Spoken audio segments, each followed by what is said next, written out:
در برنامه اخباری آزادی فشرده خبرهای تاجیکستان و جهان را به شما پیشکش خواهیم کرد. سلام، من مومین احمدی هستم. امروز 28 سپتامبر است. در برنامه این گزارش ها را داریم. درد کهنه بی‌برقی در تاجیکستان خروج کرده است. مقامات میگویند در کشور لیمیت یا محدودیت اعلان نکردند. و همین دولت ما چی داره سویت؟ دیگه چی داریم؟ خود دیگه اچه میبریم. همه سویت هم که نباشه دیگه ما. تا پایان مهلت عوفی اموال 4 ماه دیگر مانده است. چرا هنوز صاحبان منزل‌های غیرقانونی صاحب سندهای قانونی نشده‌اند؟ انا گفته بودستن که با میویم برای خب ما انتظاری هم بویم که خب بیاین ما همین دکمنتور قانونی کنیم. مسلمانان سراسر دنیا 27 سپتامبر زادروز پیامبر اسلام را تجلیل کردند. گزارش از مسجد الاقصی. دو کارمند فرودگاه بین المللی دوشنبه را با گمان غیر قانونی فرستادن طلا به هندوستان بازداشت کردند. نفرانی آگاه از حادثه بر رادیو آزادی گفتند که بازداشت شده ها به واسطه مسافران از دوشنبه به دهلی طلا فرستادند. مقامات هند در اول سپتامبر خبر داده بودند که از مسافران تاجیک در دهلی 5 کیلو طلا پیدا کردند. منابع رادیو آزادی میگویند دادستانی نقلیات به ضد دو کارمند بازداشت شده با اتهام قاچاق به مقدار کلان پرونده شده است. در صورت تصدیق اتهام با آنها جریمه یا تا 8 سال زندان تهدید میکند. نظر نزدیکان یا وکیلان مدافع گمانبران به قضیه معلوم نیست. سالهای گذشته نیز بعضی از کارمندان فرودگاه بین المللی دوشنبه به قاچاق طلا متهم شده بودند. برنامه را با خبر دیگر ادامه میدیم. درد کهنه‌ای که سالهاست با آغاز فصل سرما ساکنان تاجیکستان را اذیت می‌دهد باز خروج کرده است. ساکنان برخی دهات کشور میگویند از حالا نیروی برق را با محدودیت دسترس میکنند. سالهای گذشته مقامات اعلان میکردند که با سبب پایین رفتن سطح آب در آبانبارها لیمیت جاری کردند. حالا مقامات میگویند محدودیت نیست. همکارم اسکندر فیروز و امیر سویف در این باره گزارش آماده کردند. ساکنان مناطق مختلف تاجیکستان از کمبود نیروی برق شکایت میکنند. هرچند رسما در کشور به اصطلاح لیمیت برق اعلان نشده است، ولی از چندین منطقه خبر میرسد که موسم قطع برق سر شده است. سید نظر علیف، فروشنده گاز مایع در شاهراه دوشنبه شاهنبری، روز دوم است که گنراتور استفاده میکند. گنراتور در یک شبانه روز تا 15 لیتر گاز مایع صرف میکند. دین برق رو کشتیان مثلا که بیگاه ساعتای 10 کشتن، ساعت 5 دادن. باز خیلی تینی سحر با مثلا ساعت 9 بود دو کشتن شدن تازه نیست. مثلا دیگه که کار کوسیمو حکومت گفته خیلی در رادیو در تلویزیون اعلان نبود. اکثر ساکنان دره شاهنبری شهر حصار نیز میگویند که 2 روز است بی برق ماندند. همه در دشواری‌های و همین دولت ما چی داره سویت؟ دیگه چی داریم؟ خود دیگه اچه میبریم. همه سویت هم که نباشه دیگه ما به دست پا. در این محله بنای مکتبی نو را میسازند. استادها میگویند که اگر با نیروی برق تامین باشند ساختمان را 1 یا 2 ماه پیشتر انجام میدهند. ساکنان برای پختن غذا در خانواده مشکلی ندارند، اما کودکان در تیار کردن درس‌هایشان دشواری میکشند. خاک گاز پس هسته گاز داریم قشلاقی که هست خور خاص تا پکم چه است میپزه میخری بدم ده. هنوز فصل گرم است و استفاده برق هم زیاد نیست، ولی محدودیت به نیروی برق خیلی بر وقت آغاز شد. ناظر جان یادگاری، نماینده شرکت برق تاجیک، در صحبت تلفنی سبب‌های جاری شدن محدودیت در استفاده نیروی برق را گفت. نزدیکی در مراجعت نامه چاپ میشه بعد همون برگه میزنیم. شکایت ها میرسند که محدودیت ها حتی به مرکزهای شهر و ناحیه ها به مثل پنجکند هم رسیده است. در بعضی منطقه ها مقامات دسترسی به نیروی برق را همچون فیشنگ استفاده میکنند. به نوشته یکی از کاربران از ناحیه نورآباد، مقامات انتقال نیروی برق را در دهه‌های دیگه و دشتی جماعت دهات مهرآباد قطع کرده گفتند تا به ما سالدت ندهید سوید را نمی بینید. مقامات ادعا دارند که با انجام ساختمان نیروگاه راغون کمبود نیروی برق رفع می شود. بعد از به کار درآمدن دوچرخه اول این نیروگاه هم وضع تامینات با برق بهبود ندید. بینندگان محترم، در منطقه شما تأمین برق چه خیل است؟ با ما نویسید. پرونده یک زاده تاجیکستان را در یکاترینبورگ تنها پس از 3 سال بازداشت به دادگاه فرستادند. بهروز غنیوی 30 ساله را و 2 همراهش که به تروریسم غیرقانونی نگاه داشتن سلاح، تهیه مواد ترکنده و جنایت‌های دیگر گمانبر می‌دانند. پیوندانش اتهام را رد می‌کنند. سازمان حامی حقوق مموریال هر سه را محبوس سیاسی در روسیه نامیده است. همکارم میرزانبی خالقزاد موضوع را تحقیق کرده است و برای شرح بیشتر با ماست. میرزانبی، این مهاجر تاجیک و 2 همراهش را در چه شرایط و با کدام دلیل بازداشت کردند؟ سلام بینندگان گرامی، سلام مومین. صحبتی که با مادر بهروز غنی فیض‌نسا غنی‌اوا داشتیم گفت که مقامات انتظامی سرگود پسر او و 2 نفر دیگر را برای قصد آتش زدن یک مسجد در سرگود بازداشت کردند که طی این 3 سالی که آنها در بازداشتگاه هستند چندین مراتب تحقیقات انجام شده است، ولی همچنین قصد داشتن آنها از طرف مقامات انتظامی محلی تا هنوز ثابت نشده است. به نقل مادر بهروز و یک شرکت خصوصی با نام غنیف بیبی داشت و اصلا با آرایش و تعمیر منزل‌های زیست مشغول بود و همین مسجد را تعمیر کرده بود و در همین جا نمازهایش را هم می‌خوانده است.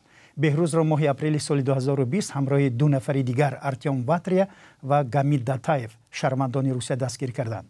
مقامات روسیه میگویند از خانه آنها بارخلطه پوری سلاح یافتند و هر سه به تروریسم و جنایت‌های دیگر متهمند. قانونگذاری روسیه برای این سالهای دراز زندان را پیش بینی کرده است و مادر بهروز خانم غنی و اتهام‌ها را ساخته می‌داند، چون ادعا دارد که مقامات انتظامی روسیه سلاح‌ها را در منزل پسرش گذاشته او را دستگیر کردند. ضمناً سازمان حامی حقوق مموریال این پرونده را ساخته نامیده گفته است نیروهای امنیتی از فعالانی که از حق مسلمانان محلی دفاع می‌کردند نقار می‌گیرد. در گزارش سازمان از ماه دکامبر سال گذشته آمده است ارتیوم واتریا برای جلب توجه رسانه‌ها به نقض گسترده حقوق مسلمانان کار می‌کرد و این سازمان 3 بازداشت شده را محبوس سیاسی نام برده. نوشته است که در سلاح‌های پیدا شده از دست آنها نبوده است.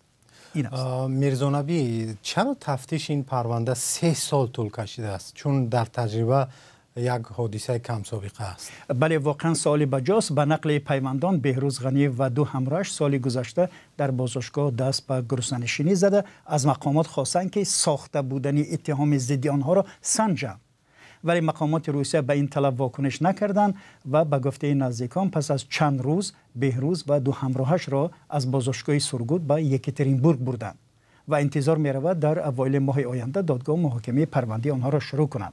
پیوندان اینها میگویند سبب طولانی شدن بررسی پرونده وجود نداشتن دلیل کافی در تفتیشات است. خانواده بهروز غنی سال 1994 به روسیه کوچیده شهروندی این کشور را گرفتند. مادرش از مقامات تاجیکستان هم درخواست کمک دارد. مقامات روس 10 زاده تاجیکستان را با گمان افراطگرایی بازداشت کرده و برخی را هنگام بازداشت کشتند، ولی در اکثر موارد کارشناسان پرونده‌های آنها را ساخته مقامات روس می‌دانند. تشکر میرزانبی. گزارش پررد در این باره را در سامانه رادیوی آزادی بخوانید.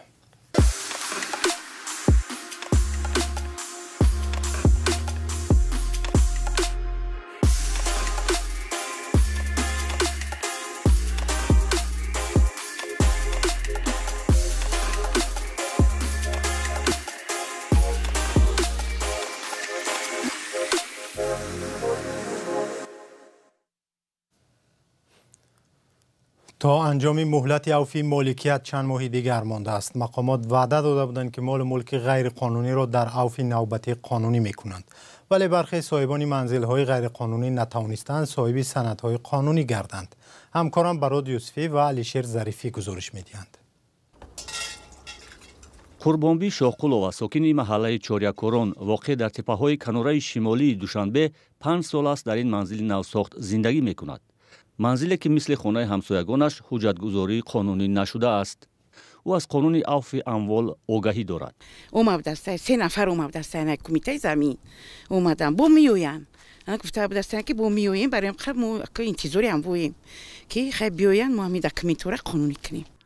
чунин маҳаллаҳои навбунёд дар атрофи шаҳри душанбе солҳои ахир хеле зиёд шудааст. тақрибан аксари замини зери ин маҳаллаҳои навбунёд ба қаламрави ноҳияи рудакӣ шомил мешуд. ориф хоҷазода раиси кумитаи замин ва геодезӣ дар нишасти ахири хабарии ниҳодаш гуфта буд ки махсусан дар ноҳияи рудакӣ маҳаллаҳое ҳаст ки 15-20 сол қабл бунёд шудаанд, аммо ҳуҷҷаташон қонунӣ нест. дар кадом асос ҳамин сохтмон кадиги як ҳуҷҷати ки қалбаки аз дигар аз буроди нишон медиҳад. Гуфти ман ин ҳуҷҷата ман ба додам ҳамин. Лекин ки кадастамуна ҳамаш ба ҷавобгарӣ кашида шудааст. мо имрӯз ҳамина меомӯзем кадом ҳолатое ки бартараф карандакор ҳатман ба бартараф мекунем. Агар ин хел моним агар зиёд шуда рафтан мегирад пеши роҳи ина гифтан накор дар дории қонун ҳамина корбарӣ кардан намондакор. ба гуфтаи ориф хоҷазода манзилҳое ки зери хати сурх бунёд шудаанд мавриди омӯзиш қарор дода хулосаро ба ҳукумати Тоҷикистон пешниҳод хоҳанд кард. зери хати сурх чарогоҳҳо, заминҳои обӣ ва заминҳои барои сохтмони бино номуносиб шомил мешаванд. қонуни афви амвол барои расмӣ кардани манзилҳои ғайриқонунӣ шартҳои муайянро пешбинӣ кардааст. ҳамаи амволи ғайриманқул ки аз тарафи шаҳрвандон барои истифодабарии шахсиашон ё барои пеш бурдани фаъолияти соҳибкории худсарона сохта шуданд тибқи муқаррароти қонуни мазкур метавонад қонунӣ гардонида шавад. вале шарти асосияш ин аст ки қитъаи замине ки дар он ҷо ин биноҳо сохта шуданд бояд тибқи тартиби пешбинӣ намудаи қонунгузории ҷумҳурии Тоҷикистон ба онҳо вобаста карда шуданд. қонуни Тоҷикистон дар бораи афви амвол охири моҳи июни соли 2021 аз сӯи парлумони Тоҷикистон қабул гардида муҳлати анҷоми он 2 дафъа дароз карда шуд. то анҷоми муҳлати навбатӣ 4 моҳи дигар боқӣ мондааст. масъулин ҳадаф аз қабули ин тарҳро фароҳам овардани шароити мусоид барои ҷалби сармояи шаҳрвандон ба иқтисоди миллӣ, таъмини шаффофият, коҳиш додани ҳиссаи иқтисоди пинҳонӣ, бозгардонии дороиҳо ва маблағҳои шаҳрвандони Тоҷикистон ба иқтисоди миллӣ, фаъол намудани сармоягузорӣ барои рушди соҳибкорӣ унвон намуданд. бино ба иттилои расмӣ дар 2 соли ахир бо истифода аз ин қонун 4 миллиард сомонӣ дороӣ қонунӣ гардонида шудааст. дирӯз 27 сентябр мусалмонони саросари дунё зодрӯзи паёнбари дини исломро бо тантана таҷлил намуданд. зодрӯзи паёнбари ислом дар асоси солшумори исломии қамарӣ буда аз ин рӯ ҳар сол 10-11 рӯз тағйир меёбад. тафсилот дар гузориши Каюмарсиато. фаластиниҳои байтулмуқаддас рӯзи чаҳоршанбе дар масҷиди Ал-Ақсо барои ҷашни мавлиданнабӣ ва ё зодрӯзи паёнбари дини ислом ҷамъ шуданд. масъулони ҷашнвора барномаи диниву фарҳангиро пешкаш намуданд ки бахши бузурги он ба тафреҳи кӯдакон бахшида шуда буд. мо имрӯз барои таҷлили зодрӯзи паёнбари ислом дар муҷтамаи масҷиди Ал-Ақсо гирди ҳам омадаем. ин зодрӯз дар ёди кӯдакон хоҳад монд. ибодаткунандагон бошад дар масҷиди бостонии Ал-Ақсо намоз гузошта таронаҳои динӣ замзама карданд. алҳамдулиллоҳ, саршор аз хурсандӣ ҳастем. ман барои аввалин бор аст ки зодрӯзи пайғамбарро дар масҷиди Ал-Ақсо таҷлил мекунам. мо фаластиниҳо ба шодӣ бештар ва имкони баёни хушҳолиямон ниёз дорем.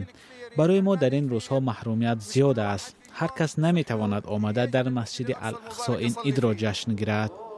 бар пояи тақвими исломии қамарӣ паёнбари ислом Муҳаммад 12 моҳи рабии аввал ба дунё омадааст. тӯли асрҳо пайравони дини ислом ин зодрӯзро бо ибодат ва хондани шеъру таронаҳои динӣ таҷлил мекарданд. дар соли 1588 халифаҳои усмонӣ зодрӯзи паёнбарро расман иди мавлиди қандил эълон карданд. то кунун дар аксари кишварҳои исломӣ ба истиснои Арабистони Саудӣ ва Қатар зодрӯзи паёнбар расман рӯзи истироҳат аст. ҷои ёдоварист ки баъзе аз пайравони ислом ба монанди ваҳҳобиён, девбандиён ва равияҳои дигари тундгаро зодрӯзи паёнбари дини исломро ҷашн намегиранд ва онро бидъат ё худ рӯйдоди ихтироъшуда арзёбӣ мекунанд. ба поёни барномаи ахбори озодӣ расидем. худоҳофиз.